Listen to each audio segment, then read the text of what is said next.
Hi, I'm Courtney, and today I was inspired to share a little bit of my story with you for a couple different reasons. One, because I've been having a lot of different conversations with people inside and outside of the gym, women in particular, that have felt these feelings that I have experienced in the past and still sometimes struggle with. But also it's been brought to my attention on multiple occasions, not just recently, but the past 4 or 5 years in my fitness career and coaching career, that sometimes I come off as like superhuman, right? That I, make it seem like it was all really good all my life, and that I never struggled with confidence, and I never knew the pains or the way that it felt like to be, not have great self-esteem or to be a little bit overweight. And to be honest, I was like that for a good portion of my life, right? Growing up, I was artistic and I wanted to be a painter, and so I was a little bit of that weird kid, right? In middle school and elementary school, and I was a little bit overweight, right? A little bit chubby, so much so that I used to get picked on, right? They used to call me Snorker Corker, which I get it, right? It's kind of funny now, but back then, right, it really hurt my feelings, and it took a toll on my confidence and my self-esteem. And when leaving middle school and going into high school, I was like determined not to be alone anymore, like to have friends and to be likable and all these things. And I wanted to be, have a boyfriend. And so I decided, my 13-year-old brain said, the only way I can make this happen, the only way that I could get myself to be skinny, right? Because that's what I thought would fix everything and make me happy and confident and give me the permission to have self-esteem, was to be skinny. So I ended up just throwing myself into all the sports that would take me. And remember, up until this point, I barely played anything, right? Played softball, really hated it. So I was super unathletic, but I was determined, right, to be skinny. I was chasing this goal of to be skinny in order for me to be happy and confident. And of course, I've learned so much, and those years playing sports have developed me as a person and have done so much for my self-confidence outside of helping me kind of lose the weight in a super unhealthy way back then. But I went on, right, to pursue this career as an artist, but ended up my freshman year having one of the worst years of my life.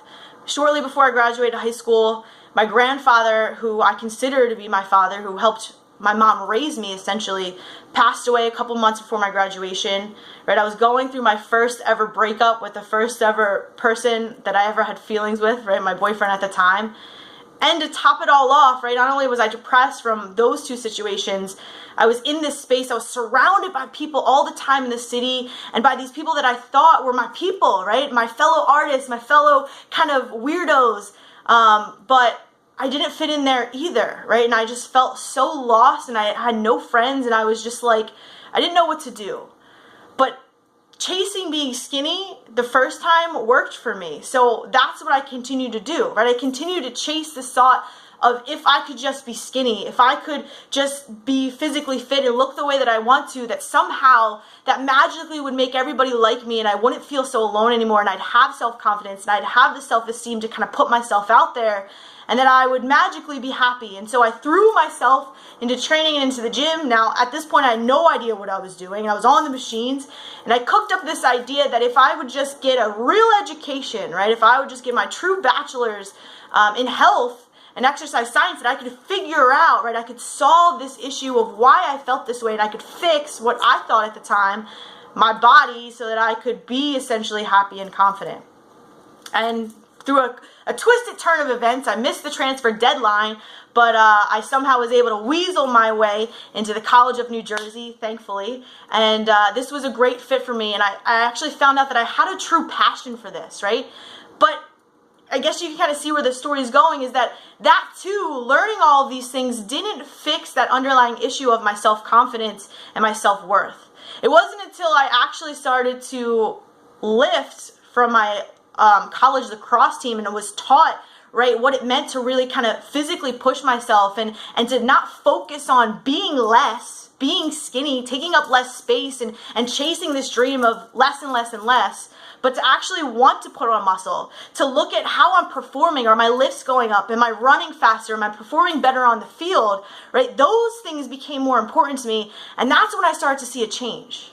And that's when I started to feel a lot better about myself, because instead of constantly worrying about, am I skinnier, or chasing this idea of being less in order to be confident, it freed that space up of always like thinking about that, and more freed the space up to hone into how I was actually feeling, right? And it was through that it allowed me to focus on those different aspects that truly make a difference in your happiness and your confidence and your self-esteem, which was mindset stuff, which was, caring more about other people and caring less about what they thought, and just putting myself out there. And the more that I took those chances, the more that, I lifted and the stronger that I got, right, the more confident I became, not just from lifting and the exercise and the healthy food that I put in, but from really exploring those other pieces and having, giving myself permission to do that. Instead of constantly looking for permission from everywhere else, or looking for permission that, I can feel confident and I can feel, like I have great self-esteem when X happens, right? When I lose 10 pounds, or when I hit that goal, or when I get that promotion, or when I get that boyfriend that I've been chasing forever and ever and ever. Instead, I just gave myself permission just to be happy the way I am and to explore all the different things that make me happy and help grow our mind and expand our own comfort zones, right? So the reason why I'm sharing this is because I struggle with that too. I struggle with self-confidence. I struggle with self-esteem. I struggled with it for a really long time. And up until recently, right, I almost felt like I was drowning in it.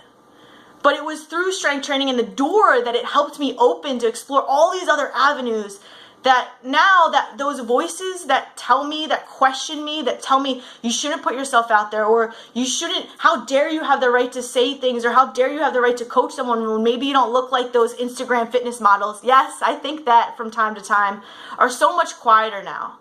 And I wanted to let all the women out there know that you're not alone.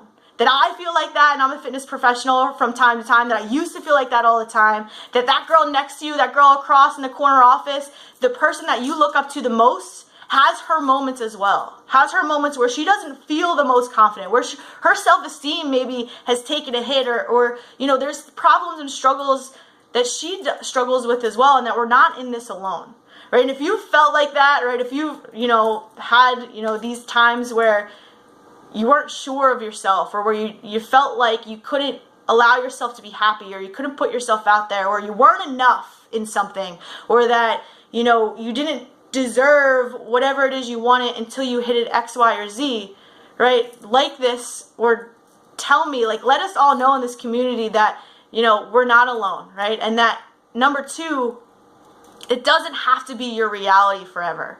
For me, my tool was learning how to lift, was learning how to be strong, was allowing myself to take up more space.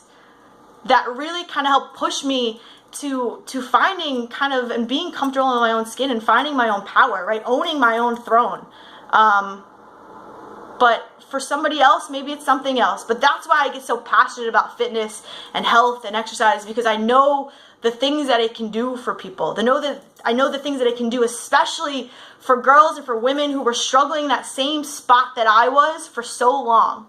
And so if you've been there, if you're there now, right, if you've experienced the same thing, whether it comes to, yeah, I lift and I feel awesome when I get done, and I feel like a warrior princess like Xena, or whatever it is, right, like this, share this, whatever. I just I hope to inspire some other women out there that it's okay, and that you don't need permission from anybody else but yourself to be happy and to be confident and to push yourself out there, and just to get out of your comfort zone and experience the things that you want to experience, because you deserve it, right? And you don't need to prove yourself to anybody else, and you don't need to hit X, Y, or Z in order to feel like enough or to have those credentials. So with that being said, I hope that kind of inspired somebody. I hope that sharing my story, putting myself out there, which is terrifying, right, helps somebody else, and that we all know that we're in this together, and we all at some point have experienced these feelings at some point or another.